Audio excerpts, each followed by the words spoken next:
তাওহীদ ঠিক থাকলেই আমাদের সফলতা আসবে। কি ঠিক থাকলে জোরে বলেন।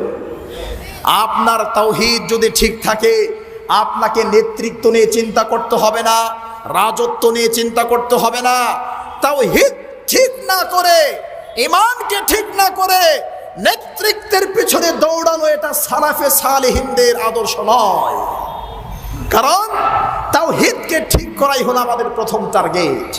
আল্লাহ রাব্বুল আলামিন কোরআনুল কারীমের 18 নম্বর পারা 16 নম্বর পৃষ্ঠার 5 নম্বর লাইন, 18 নম্বর পারা 16 নম্বর পৃষ্ঠার 5 এবং 6 নম্বর লাইন সূরা নূর আল্লাহ বলছেন, وعد الله الذين آمنوا منكم وعملوا الصالحات ليستخلفنهم في الأرض كما استخلف الذين من قبلهم।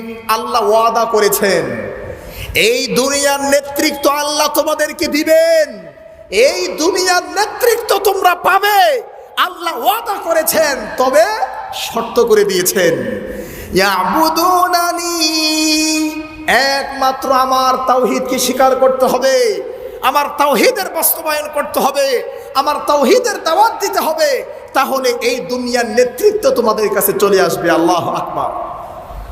তাহলে তাওহীদ ঠিক থাকলে নেতৃত্বের চিন্তা করতে হবে না, তাওহীদ ঠিক থাকলে ইহকাল পরকালের সম্মানের চিন্তা করতে হবে না।